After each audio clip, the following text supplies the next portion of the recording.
नमस्ते दोस्तों, हम लोग का ये नेक्स्ट वीडियो आ चुका है, दैट इज़ सेकंड लेक्चर। अभी हम लोग ने कल थोड़ा सा लेंदी हम लोग का कल का वो था लेक्चर, और उसमें बहुत सी थ्योरेटिकल बातें किया था अबाउट चैप्टर नंबर 2। अब आज से हम लोग डायरेक्ट आगे बात करते हैं, बिना ज़्यादा बैकलैग किए, मतलब चीज़ों को पीछे ले जाने के बजाय सीधा आगे बढ़ते हैं विथ क्विक रिविज़न। कल का जो मेरा पूरा बातें था उसको अगर समराइज़ करें कुछ स्मॉल वर्डिंग्स के थ्रू, तो इतना जान लो, एक पार्टनरशिप फॉर्म जब चलता है ना, तो उसमें न्यू पार्टनर का आना नॉर्मल बात है। जिस तरह से एक पार्टनर का जाना नॉर्मल बात है, भाई पार्टनर्स आपस में लड़ाई झगड़ा कर लिए, क्लैश हो गया, कॉन्फ्लिक्ट हो गया, तो एक पार्टनर छोड़ चला गया, तो ये नॉर्मल बात है। सिमिलरली एक न्यू पार्टनर का आना भी नॉर्मल बात है। क्लियर? अब सवाल है क्या, जब भी एक न्यू पार्टनर आता है तो हमें पता है उस पार्टनरशिप फर्म को चलाते वक्त न्यू पार्टनर के आने की वजह से बहुत सारे सीरीज ऑफ चेंजेस करने होते हैं in the existing partnership deed. जिस तरीके से पार्टनरशिप फॉर्म अभी तक चल रहा था by the old partners, because अब एक न्यू पार्टनर आ रहा है, तो ऑब्वियस सी बात है तुम उसको अपने साथ लेके चलना चाहते हो, और वो तभी तुम्हारे साथ चलेगा तो तुम उसको कन्विंस करोगे। तो कन्विंस कैसे करते हो? बहुत जगह पे तुम्हें उसकी बात मानना होता है, जो मैंने कल बताया था कि वो हमेशा ये चाहेगा कि एक न्यू डीड बनाया जाए जिसमें उसका भी कंसेंट हो, उसकी भी बात को वहाँ पे रखा जाए, वैल्यू दिया जाए। तो इसीलिए जब डीड बदलता है ना, तो उस डीड का सबसे पहला जो चेंज होता है वो क्या होता है? रेशो बदलता है। आम तौर पे जब भी एक न्यू पार्टनर आएगा वो फ्री फंड में नहीं आएगा, वो पैसा लाएगा, गुडविल लाएगा, तो एक तरह से वो पार्टनरशिप फर्म के उस जो है प्रॉफिट शेयरिंग का प्रपोर्शन उसमें हिस्सा मांगता है। यहाँ मैंने 2 सवाल लेके रखे हैं। कल हम लोग ने बहुत डिटेल में से बात किया था क्यों मांगता है, उसके पीछे कारण क्या होता है। आज तुमको सिर्फ इतना सीखना है कि if a new partner admit in a partnership firm, in that case उसके आ जाने के बाद अब जो न्यू रेशो बन जाता है, देखो कभी भी जो ओल्ड होगा वही सेम होगा, न्यू में ऐसा नहीं हो सकता। भाई ओल्ड में 2 ही पार्टनर फॉर एग्जांपल थे, न्यू में 3 हो गए, तो 2 पार्टनर का रेशो और 3 पार्टनर रेशो कभी सेम कैसे हो सकता है? ऑलवेज वो अलग होगा। तो तुम्हें ये अलग जो हो जाता है एक न्यू पार्टनर के आने की वजह से, वो तुम्हें सॉल्व करना होता है, और सॉल्व करने के टाइम पे तुम्हें 3-4 सिचुएशंस देता है। मैंने 2 केस लिखा हुआ ऑलरेडी, अगर टाइम बचेगा तो हम आगे के जो 3 और 4 केस उसे बात करेंगे आज ही, बट पहले 2 पे ढंग से बात किया जाएगा। ये 4 केस पहले क्या बताता है? देखो जब भी कोई न्यू पार्टनर आएगा वो सिचुएशन के अकॉर्डिंग आ सकता है, तो यहाँ पे वो सिचुएशन लिखा है। जैसे अब फर्स्ट केस क्या इंडिकेट करता है कि new partner admit in a firm bye simple logic, कि वो अपना शेयर मांग रहा है, ओल्ड पार्टनर्स किस तरह से वो शेयर देंगे उस न्यू पार्टनर को मेंशन नहीं किया है। तो मैंने कल ये बताना चाहा था कि केस 1 में खास बात क्या होता है कि under this no information is provided regarding how the old partner will sacrifice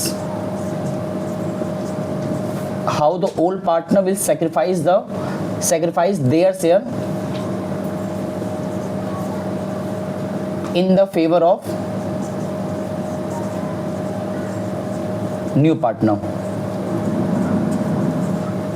देखो जो मैंने बातें लिखा है ना, ये तुमको याद रखना पड़ेगा कि जब भी केस 1 की बात करो तो वहाँ खास बात क्या होता है कि न्यू पार्टनर को जो शेयर मिलेगा ओल्ड पार्टनर से किस तरीके से मिलेगा, इसके बारे में कोई भी जानकारी नहीं दिया होता है। तो ये तुम्हें सिंपल दिख भी रहा है कि न्यू पार्टनर सी एडमिट हो रहा है 1/4 के लिए, ये 1/4 प्रपोर्शन ए और बी कैसे देंगे मेंशन नहीं किया है। तो ये होता है केस 1, और ऐसे वाले केस में हम कैसे निकालते हैं न्यू पीएसआर, जैद ध्यान दो, और कैसे निकालते हैं एसआर। ये एसआर क्या है? Sacrificing ratio. देखो ये तो फैक्ट है कि जब भी न्यू पार्टनर आएगा ऑलवेज या मैक्सिमम केस में देखा जाता है कि ओल्ड पार्टनर्स को अपना अपना शेयर देना पड़ता है उस न्यू पार्टनर के लिए, क्योंकि फर्म का तो शेयर इंटैक्ट है, वो तो कम मतलब सेम होता है 100%, या अगर फ्रैक्शन की बात करो तो 1 होता है, अगर परसेंटेज की बात करो 100 होता है, तो वो तो फिक्स्ड है, उसमें तुम ऊपर नीचे नहीं कर सकते हो। हाँ तुम्हें अब उसी में एडजस्टमेंट करना होता है कि मान लो अभी तक बट रहा था उनके में 5-3 के तौर पे। ये 5 और 3 बताओ क्या इंडिकेट करता है? यहाँ से अगर तुमको पता लगाना हो कितना ए का है, यहाँ से कितना बताओगे?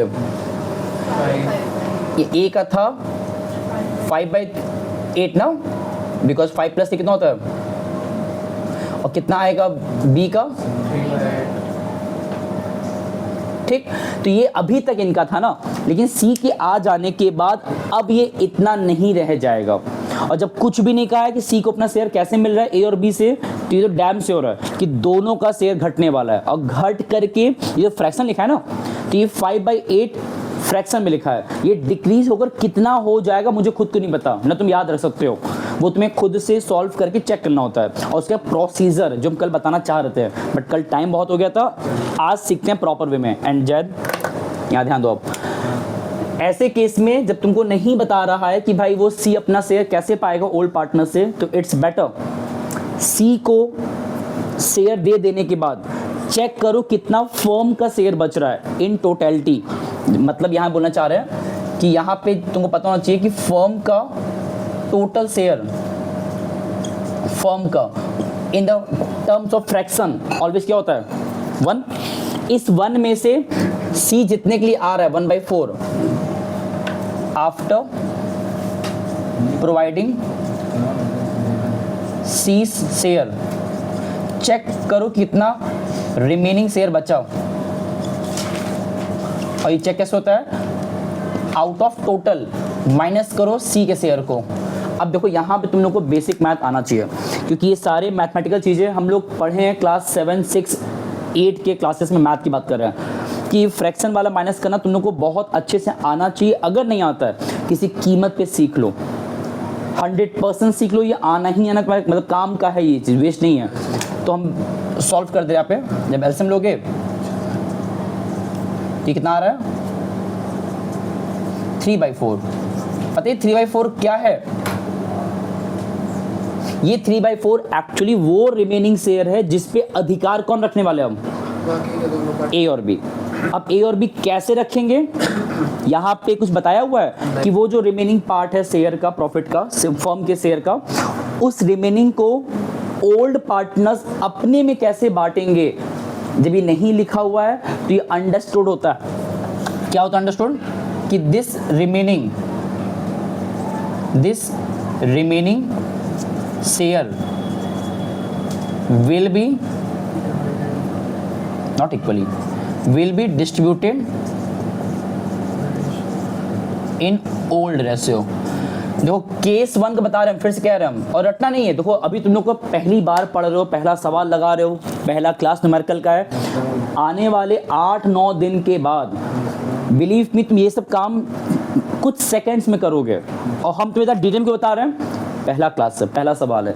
एक समय आएगा जहां हम खुद इन चीज़ों को बहुत क्विकली करेंगे, बट वही बात है कि स्टार्टिंग में चीज़ों को समय देना चाहिए, क्योंकि एक बार अगर तुमको हार्ड लग गया तो दिक्कत एंडिंग तक करेगा, और एक बार आसान लग गया तो गारंटीड है तुमको एटलीस्ट यहाँ दिक्कत तो नहीं करेगा, आगे जो आएगा देखा जाएगा। तो हम बता क्या रहे हैं, रिमेनिंग जो मिला केस 1 में जब कुछ नहीं कहता है कि भाई वो ओल्ड पार्टनर्स सी को कैसे शेयर दे रहे हैं, तो इट्स बेटर सी को शेयर दे देने के बाद अब जो रिमेनिंग होगा वो लोग रिमेनिंग को आपस में बांट लेंगे। कैसे बांटेंगे? जब कुछ मेंशन नहीं है तो इट्स बेटर कॉन्फ्लिक्ट ना होने पाए, तो जो उनका ओल्ड प्रपोर्शन चला आ रहा था जिसमें वो कंफर्टेबल थे आपस में 5:3, तो वो लोग क्या करेंगे? उस 5:3 रिमेनिंग प्रपोर्शन को, रिमेनिंग शेयर को आपस में बांटेंगे 5:3 में, जो कि उनका ओल्ड रेशियो था। अब सवाल है कैसे बांटेंगे, तो जो तरीका है वो सीख लो। चलो एक एग्जांपल देते हैं पहले, इसको सॉल्व करने से पहले जस्ट इमेजिन कि रिमेनिंग बचा हुआ 80 रुपीज़, 80। हम तुम्हें नंबर दिया तो फ्रैक्शन दिखाया ना, तो ये तुम्हें टफ लग रहा होगा ना। पहले नंबर पे आ जाओ कि मान लो वो रिमेनिंग 80 रुपीज़ है और उनका ओल्ड रेशियो था 1:1। अब तुमसे ये कह रहे उस रिमेनिंग को उनके ओल्ड में बांटो, तो उन दोनों के हिस्से में कितना आएगा? सिंपल है ना। ये कैसे निकाल पाए? सिंपली तुमने उस रिमेनिंग का 1/2 किया है ना। ये कुछ समझो इस तरीके से ना कि 100 शेयर था, अभी तक वो आपस में बांट रहे थे 50-50 इक्वल बांट रहे थे। एक सी पार्टनर आ गया 20% मांगने के लिए, तुमने उसको तुरंत 20 दे दिया 100 में से, कितना बच गया 80। तो अब उस 80 को आपस में बांटेंगे इक्वली ओल्ड पार्टनर्स, तो 40-40 आएगा। तो जो उनका पहले 50-50 आ रहा था, 50-50 आ रहा था, अब कितना आ रहा है 40-40। तो ये इस तरह सॉल्व करना, नंबर जब रहता है तो आसान पड़ता है। यहाँ फ्रैक्शन है ना, करोगे वैसे ही, बस लॉजिक ध्यान दो करना किस तरीके से है कि अब उस रिमेनिंग जो हमारा ये है क्या कहते हैं शेयर, हम कैसे उसको बांटेंगे बिटवीन द ओल्ड पार्टनर्स। तो क्या तरीका है, देखो ए जो है उसका कितना शेयर होगा कैसे निकालोगे, मतलब सी को मिल चुका है, सी से कोई दिक्कत नहीं है अब केस 1 में। हमारा मेन कंसर्न है ए और बी को भी शेयर देना एज पर न्यू के हिसाब से। तो क्या करोगे, जो भी रिमेनिंग शेयर है दैट इज 3/4 और जो उनका अपना शेयर था, कितना था उनका अपना शेयर 5/8 मल्टीप्लाई करना है। और यही काम तो अभी कर भी रहे थे। जब मैंने एग्जांपल दिया था कि भाई रिमेनिंग बचा 80 और उनका मान लो शेयर था इक्वल ओल्ड वाला, तो उस 80 कितना बांटना है उन दोनों के बीच में इक्वली। कैसे बांट रहे थे, 80 जो रिमेनिंग था मल्टीप्लाई किए 1/2 से। तो यहाँ वही किए हम लोग, जो उनका ओल्ड रेशो था 5:3, यहाँ से कितना ओल्ड है ए का 5/8। तो तुम्हें इस रिमेनिंग को मल्टीप्लाई करना है उस ए के प्रपोर्शन से, तो ए का न्यू शेयर मिल जाएगा। ये जो निकाल रहे हो ये तुम एक्चुअली निकाले क्या हो, न्यू शेयर निकाले हो ए का। सॉल्व करो कितना गई है 15/32 आएगा, ये ए का आ गया। सिमिलरली बी का निकालो, बी का शेयर कौन सा वाला, न्यू शेयर, जो भी रिमेनिंग था मल्टीप्लाई किए उनके प्रपोर्शनेट शेयर से, दैट इज 3/8। कितना आ गई है 9/32। मतलब तुमने क्या किया, केस 1 में सी को शेयर सबसे पहले दे दिया। क्यों तुमने आउट ऑफ टोटल शेयर में क्यों दिया सी को, बिकॉज इंफॉर्मेशन लैक था। तो इंफॉर्मेशन जब जब लैक होगा ना तो तुम सी को सबसे पहले दे को साइडलाइन कर दोगे, सी से काम खत्म। अब जो रिमेनिंग है उसी रिमेनिंग पे ओल्ड पार्टनर्स अपना क्लेम रखेंगे। अब लड़ाई ना होने पाए तो इट्स बेटर उस रिमेनिंग को वो आपस में डिस्ट्रीब्यूट करते हैं इन द ओल्ड रेशियो, क्योंकि वो ओल्ड रेशियो उनका ही है। तो जब भी वो उस रिमेनिंग को आपस में बांटेंगे इन द ओल्ड रेशियो तो कभी कॉन्फ्लिक्ट नहीं होता। तो जब तुमने बांटा, किसको बांटा, तुमने यहाँ पे रिमेनिंग शेयर को बांटा है उनके प्रपोर्शनेट शेयर से, उनके रेस्पेक्टिव शेयर से। तो जो भी सॉल्व करने पे आया that is their new ratio, उनका इंडिविजुअल न्यू रेशियो है ना। ए का आ गया, बी का आ गया, सी का दिया हुआ था। अब तुमको निकालना क्या है, एट लास्ट हमें निकालना था उनका न्यू प्रॉफिट शेयरिंग रेशियो ना, जिसको हम शॉर्ट में वहाँ लिखे हैं NPS, न्यू प्रॉफिट शेयरिंग।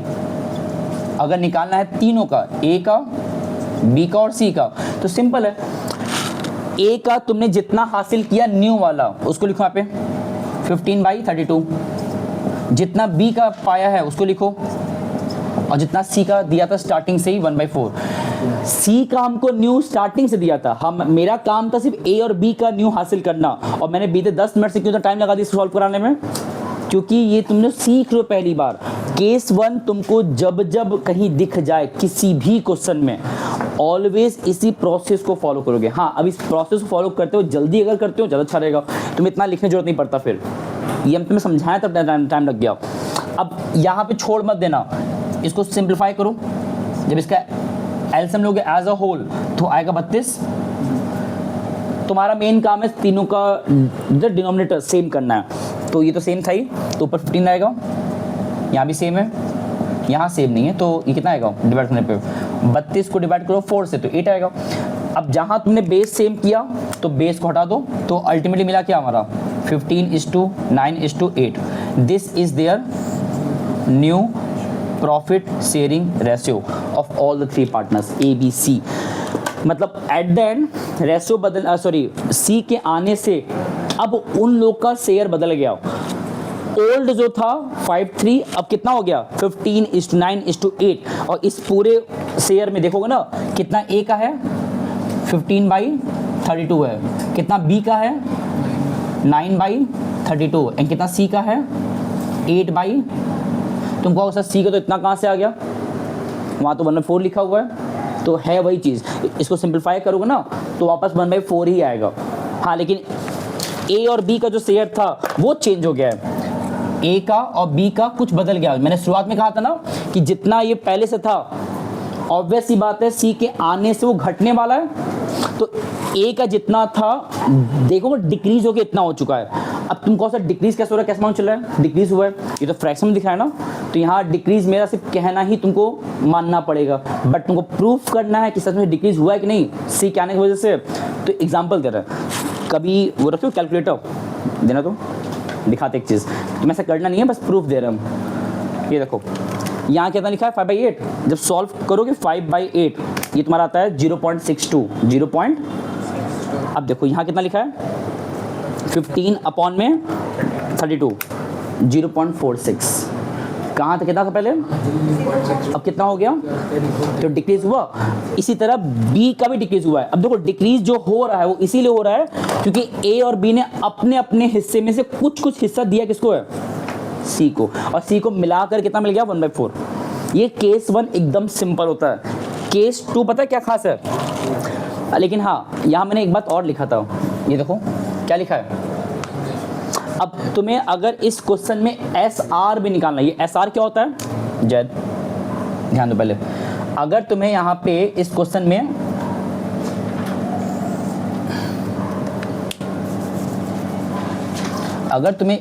में एस आर निकालना है तो कैसे निकालोगे, 2-3 तरीके हैं। पहला सबसे सिंपल तरीका देखो, अगर तुम्हें इसका एस आर निकालना है इस क्वेश्चन में, ये पता है एस आर होता क्या है, सैक्रिफाइसिंग रेशियो, विच इंडिकेट कि भाई ए और बी ने मिल करके किस तरीके से अपना कितना हिस्सा दिया सी को। यहाँ पे दिख रहा है कि हाँ ए का बी का घट गया और घट के इतना हो गया, बट अब अगर ये सवाल आ जाए कितने से सेक्रीफाइस किए, अमाउंट बताओ इन टर्म्स ऑफ फ्रैक्शन के तौर पे, एग्जैक्ट वो फिगर बताओ कितने से सेक्रीफाइस किए हैं इन केस 1 वाले सिचुएशन में। तो उसका हिंट क्या है, केस 1 में अगर तुम्हें पता लगाना है कि उन्होंने सेक्रीफाइस कितने से किया तो इट्स बेटर याद कर लो कि केस 1 में जो होता है ओल्ड रेशियो वही होता है सेक्रीफाइसिंग रेशियो। तो मतलब अगर तुम्हें इस क्वेश्चन पता लगाना था सेक्रीफाइसिंग रेशियो, तो जो उनका ओल्ड रेशियो था that is 5:3,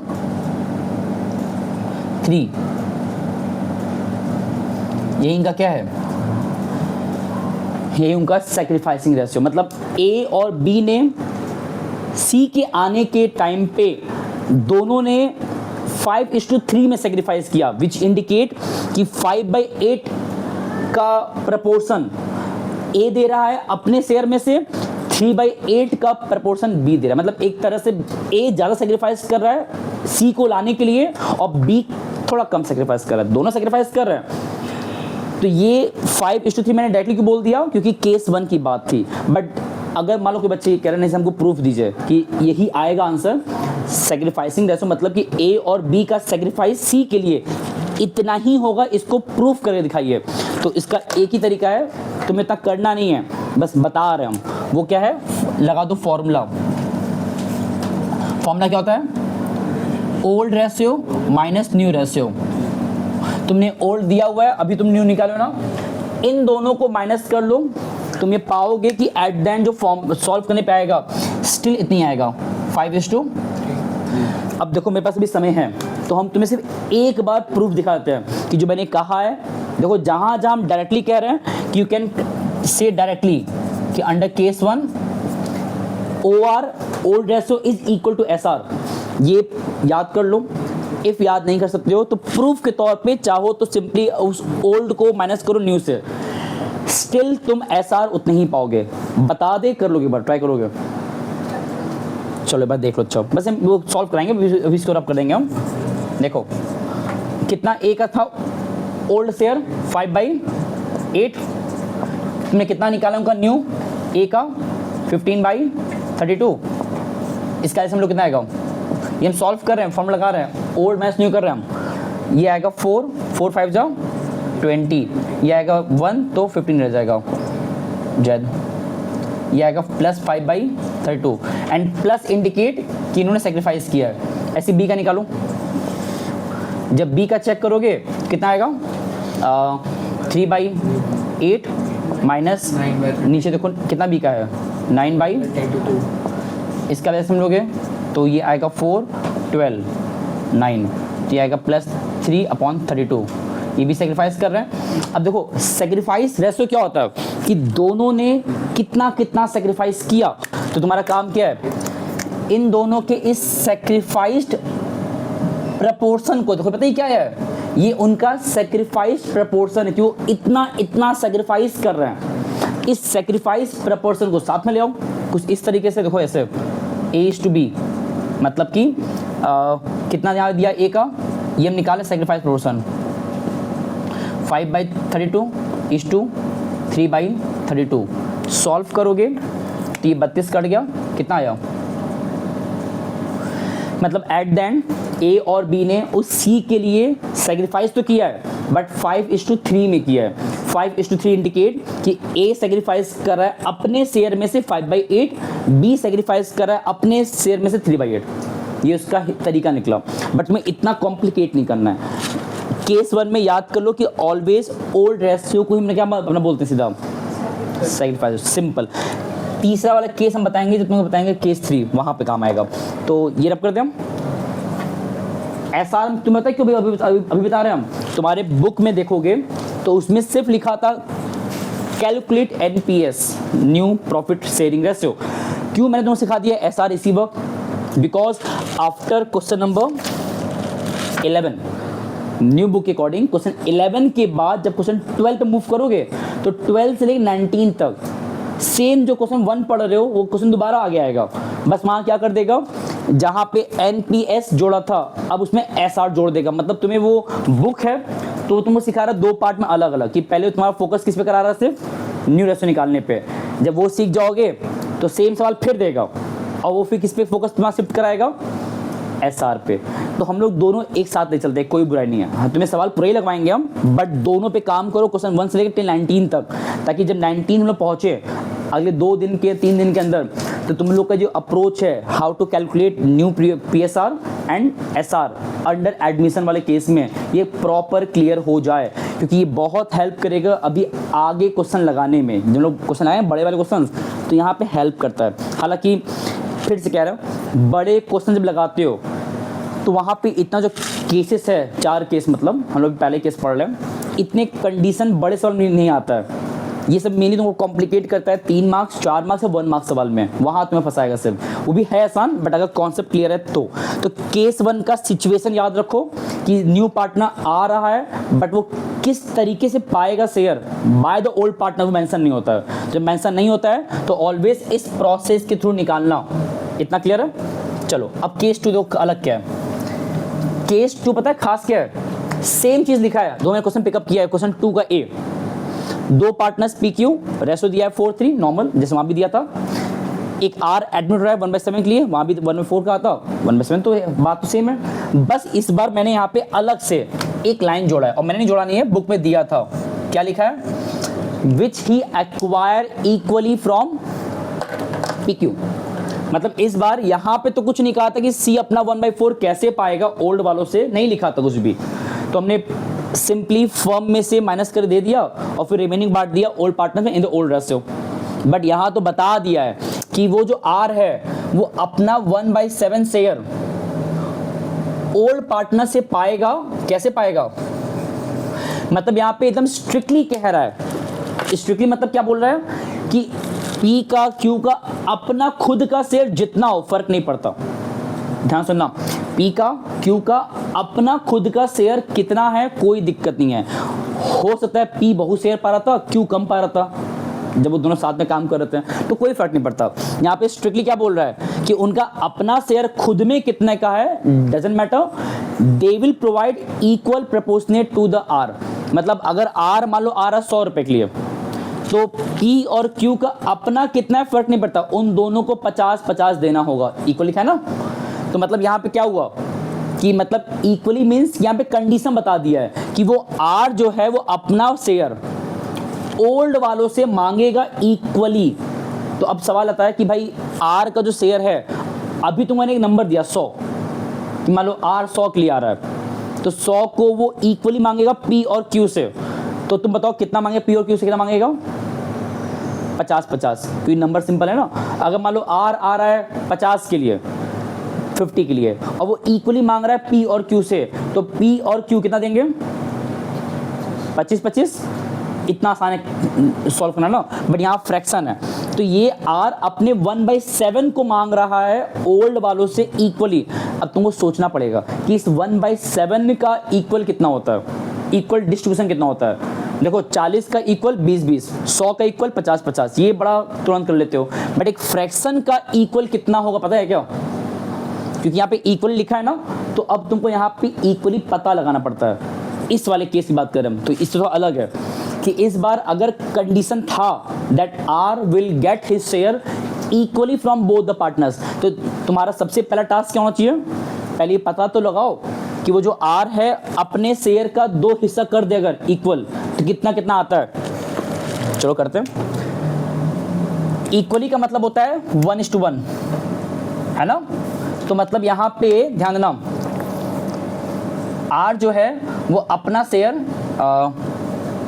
R share acquired by P। ध्यान देना, जितना R का अपना शेयर था उसका आधा वो P से मांग रहा है और उसका आधा वो Q से मांग रहा है।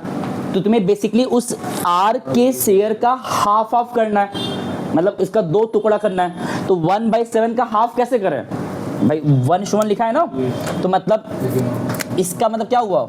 1/2 और 1/2। ये 1/2 जाएगा P के हिस्से में और ये जाएगा Q के हिस्से में। तो अब यहाँ देखो R जो है वो P से कितना मांग रहा है? अपने शेयर का, मतलब R का जो खुद का शेयर था, R का जो अपना शेयर था वो अपने शेयर का आधा किससे मांगेगा? P से। तो तुम्हें हाफ करना है। जब सॉल्व किए कितना गई है? 1/14। ये 1/14 पता है क्या है? ये वो अमाउंट है जो P देगा। जिस तरह मैंने वो एग्जांपल दिया था कि भाई अगर मान लो P आ रहा है 80 के लिए, जैद मान लो P आ रहा है 80 के लिए, तो उस 80 का आधा, R आ रहा है 80 के लिए, उस 80 का आधा P देने वाला है। तो तुम तुरंत पहले 80 का हाफ करोगे जो 40 आता है और 40 P से मांग लोगे। तो वही यहाँ पे भी हो रहा है, बस ये फ्रैक्शन दिया हुआ है। तो तुमने क्या किया, पहले उस R के शेयर का हाफ किया, ये P देगा, इसको रखे रहो। सिमिलरली ये हो गया। अब R कितना शेयर पा रहा है किससे? Acquired by Q। तो सेम है, R के शेयर का हाफ कर दो, इसका भी सेम आएगा सेम। ये जो तुमने सॉल्व किया अभी, ये क्या दिखा रहा है पता है? कि एट द एंड P को अपने खुद के शेयर में से इतना देना पड़ेगा R को, Q को अपने शेयर में से इतना देना पड़ेगा R को। तो यहाँ पे दोबारा कह रहे हैं हम, P का Q का अपना खुद का शेयर कितना था फर्क ही नहीं पड़ रहा है। ध्यान देना, यहाँ पे P ज़्यादा होल्ड कर रहा है कि कम होल्ड कर रहा है, कोई फर्क नहीं पड़ता। सिंपली वो दोनों को देना इक्वली था, तो तुमने पहले उस न्यू पार्टनर के शेयर का हाफ ऑफ किया, बिकॉज इक्वली कहा था। जो भी इक्वली करने पे आएगा, अब वही equal proportion it is compulsory to the old partners कि वो अपने शेयर में दे देंगे, और देने के बाद उनका शेयर कितना कम हो जाएगा कोई फर्क नहीं पड़ता। तो अब ये बताओ 1/14 अगर P और Q दे रहे हैं अपने अपने शेयर में से, तो उनका शेयर घटेगा। तो अब अगर तुम्हें न्यू रेशो निकालना है तो तुम्हें पता लगाना पड़ता है कि P का शेयर बचा कितना दे देने के बाद। जैसे यहाँ तुमने निकाला था कि A का और कितना B का शेयर बचा था न्यू वाला, तो सिमिलरली यहाँ पे इतना इतना दे देने के बाद at the end new share कितना बचा रिमेनिंग तौर पे of P end of Q, तुम्हें दोनों का चेक करना होता है। और चेक कैसे करोगे? सिंपल तरीका है, जितना उनका पहले से है, कितना उनका पहले से था P का 4/7 और कितना था Q का, तो जितना उनका पहले से है वो लोग कर क्या रहे हैं? P अपने 4/7 में से P अपने 4/7 में से दिया कितना है आर को 1/14,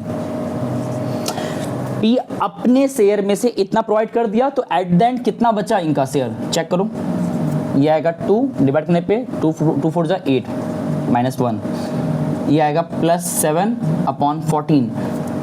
इनका सॉल्व करो क्यू का था पहले से 3/7 माइनस ये भी दिए कितना है 1/14, ये कितना आएगा, ये आएगा 2 तो 6, ये आएगा तुम्हारा +5/14।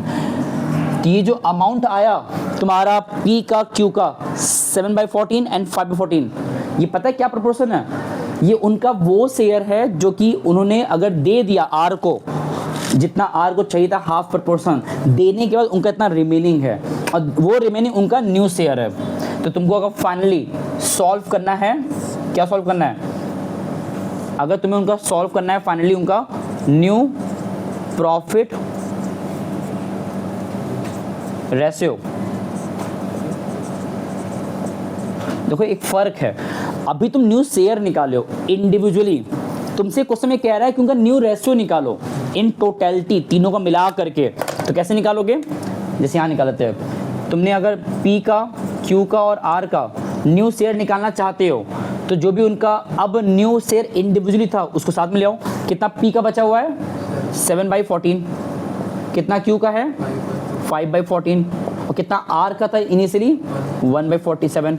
सॉल्व करो इसको भी, ये सेम रहेगा, ये 2 हो जाएगा, T कट गया, कितना आएगा, देखो रेशो में ऐसे लिखाता है तो इसलिए 14 काटना पड़ता है, कंपल्सरी है। तुम हमेशा रेशो इस फॉर्म में लिखते हो, हाँ चाहो तो वापस इसको ऐसे बना सकते हो 7/14, 5/14, 2/14, वापस वही घुमा फिर के आएगा। इसका आंसर मिलाओ कितना है, हाँ ठीक है, ये इनका क्या आ गया न्यू रेशियो। अब लास्ट चीज़, अगर तुम्हें इस क्वेश्चन में भी कहा होता, क्या कहा होता कि इसमें SR निकालो, तो वही दो तरीके हमारे पास हैं, SR निकालने कहा होता अगर, तो हमारे पास यहाँ भी दो ही तरीके हैं। पहला डायरेक्ट तरीका है कि जो हमारा यहाँ पे क्वेश्चन में ऑलरेडी गिवन था, क्या चीज़, एक्वायरिंग रेशियो, वही हमारा SR होता है। ये हिंट है, ये देखो R अपना शेयर कितने रेशियो में एक्वायर करेगा, किस प्रपोर्शनेटली एक्वायर करेगा, बता दिया था क्वेश्चन शुरुआत में ही कि वो कंपल्सरी कह रहा है कि भाई ऑल पार्टनर्स इक्वली दे उसको, है ना। तो जब इक्वली वहां पे लिखा था that new partner insist the old partners to sacrifice their share equally for the new partner, वो न्यू पार्टनर ओल्ड पार्टनर्स को फोर्स कर रहा है कि आप लोग मेरे लिए अपने शेयर को इक्वली सेक्रीफाइस करिए, लड़िए मत कि भाई आपको कितना पहले से था, डजंट मैटर, आप बस मुझे इक्वली दीजिए। तो मतलब P और Q दोनों को फोर्सफुली कहा जा रहा है कि आप लोग इक्वली सेक्रीफाइस मेरे लिए करिएगा। यहाँ लिखा ना इक्वली, तो वही जो एक्वायरिंग प्रपोर्शन दे दिया है क्वेश्चन पहले से, यहाँ तो कुछ भी नहीं कहा था, तो तुमने बाय डिफॉल्ट किसको माना, ओल्ड को ही SR बोल दिया था। ये लिख लो चौथा पे, बाय डिफॉल्ट यहाँ तुमने अज्यूम किया था एक तरीके से, ठीक है ना। बट यहाँ पे क्या है, यहाँ पे तुम्हें इक्वली कहा था, तो जब कहा है तो वही हमारा क्या हो जाएगा SR, और वहाँ पे इक्वली कितना कहा था 1:1, ठीक। एक सेकंड तरीका और क्या है जो मैंने वहाँ बताया था कि अगर तुम यहाँ सेटिस्फाइड नहीं हो तो लगाओ फॉर्मूला क्या होता है, ओल्ड माइनस न्यू, और जब सॉल्व करोगे तो स्टिल तुम वही पाओगे 1:1 ही पाओगे। सॉल्व करना नहीं है, फिर से कह रहे हम, तुम ऑलरेडी भी ओल्ड दिया था न्यू निकाले हो, तुम इनको माइनस करोगे तो एट द एंड वापस 1:1 ही आएगा। बट एग्जाम में नहीं करना होता है, हाँ कुछ जगह करना होता है, पता है कहाँ करना होता है। जैसे मान लो कोई क्वेश्चन ऐसा है जहाँ पे तुम्हें प्रॉपरली ओल्ड दिया है, न्यू दिया है, न्यू निकाल दिया हुआ है, और तुमसे कह रहा है SR निकालो, तब वहाँ पे तुमको माइनस करना कंपलसरी है, और माइनस करके SR निकालना होता है जो भी आ जाए। बट यहाँ इस केस 1 में और केस 2 में कभी भी SR सॉल्व मत करना। क्यों नहीं करना, क्योंकि केस 1 में खास बात क्या था, if no information is provided then at that moment, at that case, by default we will assume the old ratio to be as a SR। और क्यों ऐसा होता है क्योंकि ये कॉन्फ्लिक्ट से बचाता है। भाई अगर उन्होंने डिसाइड नहीं किया था कि भाई न्यू पार्टनर कैसे देना है शेयर, तो ऑब्वियस ही बात है उनका ओल्ड रेशो बेस बनता है उसको सेक्रीफाइस करके देने के लिए। और यहाँ पे तो जब बता ही दिया था भाई वो न्यू पार्टनर इक्वली मांग रहा है या कह रहा है इक्वली देने के लिए, या वो लोग खुद इक्वली देना चाहते हैं, तो वो इक्वली अपने आप में क्या बन जाएगा हमारा एसआर। हम क्यों इतना फोकस करें एसआर पे बार बार, क्योंकि कल को जब वो न्यू पार्टनर अपना गुडविल लेकर आता है फर्म के अंदर, तो वो गुडविल का पैसा अल्टीमेटली किसको मिलता है, ओल्ड पार्टनर्स को, क्योंकि उस फर्म का जो गुडविल कौन बनाया है, ओल्ड पार्टनर्स। तो जो न्यू पार्टनर फर्म में आ रहा है, अपना कैपिटल लेकर आ रहा है, गुडविल लेकर आ रहा है, उस गुडविल पे क्लेम ओल्ड पार्टनर्स ही रखते हैं, कैपिटल में रख नहीं सकते, कैपिटल तो उसका कहलाएगा न्यू पार्टनर का, बट जो गुडविल ला रहा है वो बेसिकली ओल्ड पार्टनर्स कहते हैं भाई गुडविल ला के दीजिए मुझे आप, क्योंकि जो फर्म गुडविल हमने बनाया हुआ है उसका बेनिफिट आप पाओगे ज्वाइन करते ही, तो कम से कम आप उसका कुछ तो कॉम्पेंसेट करिए। तो जब वो कॉम्पेंसेट कर लाके देगा पैसा, तो उस पैसे को ये लोग आपस में कैसे बांटेंगे, सिंपली बांटेंगे किस तरीके से, जिस प्रपोर्शन वो सेक्रीफाइस किए अपना शेयर। अब इमेजिन करो कि भाई क्यों सेक्रीफाइस कम किया है, तो क्यों वो पैसा गुडविल ज़्यादा पाए, जो जैसा सेक्रीफाइस किया वैसा गुडविल पाएगा। मान लो ये भी हो सकता है कि क्यों अपना शेयर सेक्रीफाइस किया ही नहीं है, वो अपना शेयर इंटैक्ट सेम रखा, पूरा शेयर सेक्रीफाइस कौन किया बेचारा, आप ही किया उस आर के लिए। तो जो गुडविल पैसा आएगा वो क्यों भी ले, वो सिर्फ आर लेगा फिर पी लेगा, मतलब सॉरी। तो ये जो सेक्रीफाइस का कॉन्सेप्ट है वो गुडविल जब बांटते हो वहाँ काम आता है। अभी तो सिर्फ निकालना सीख रहे हो, new ratio and sacrificing ratio, इन सब का इस्तेमाल प्रॉपरली आगे बड़े क्वेश्चन में होने वाला है। हम लोग आज केस 1 एंड केस 2 पढ़े हैं। तुम्हारे बुक में देखोगे ना कि क्वेश्चन नंबर 2 तक मैंने इसका ए पार्ट किया, इसका बी पार्ट भी है, 1 का बी 2 का बी सेम तरीके से हो रहा है। तुम इतना अटेम्प्ट करो, आगे मत लगाना। क्वेश्चन 3 ऑनवर्ड्स हम लोग कल लगाएंगे, केस 3 एंड केस 4। बट ध्यान देना ऑल 4 केस अलग हैं, अलग मतलब चारों में अलग बातें कह रहा है। हाँ इतना हिंट दे सकते हैं कि केस 2 एंड केस 3 90% सेम है। तो लोग कल डिस्कस करेंगे, आज पहले इतना देख लो और इसको उतार लो ढंग से, बाकी जब कल मिलेंगे तो चीज़ों को आगे ले जाएंगे। एंड आखिरी बात देखो, अभी चैप्टर शुरू हुआ है, मेरा बहुत मन करता है कि हम तुम लोग को तुरंत इस चैप्टर में वहाँ तक पहुँचा दें जो इस क्वेश्चन का मेन सवाल है, बड़े वाले प्रथम एंड जद।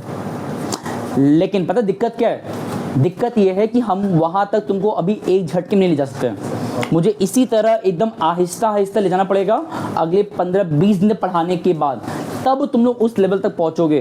तो अगर हम अभी बहुत कैसे तो आराम से ले जा रहे हैं, बहुत जल्दीबाजी नहीं दिखा रहे हैं, तो ये तुमको समझना पड़ेगा इस इनिशियल फेज है, तो अभी ऐसा चलेगा। हाँ 1 हफ्ते बाद 10 दिन बाद हम लोग एक पेस पकड़ लेंगे तो चीज़ें आगे चलेंगे, ठीक है ना। चलो इतना ढंग से लिख लो और कुछ भी भूलना मत, क्योंकि अभी चीज़ें एग्रीगेट होके चीज़ें इकट्ठा होकर बहुत बढ़ जाएगा आगे चल के, ठीक है ना। चलो तो इतना उतार लो एंड कल जब मिलेंगे तो इसको आगे चलेंगे केस 3 एंड केस 4 पे। ओके चलो, thank you so much and धन्यवाद, नमस्ते।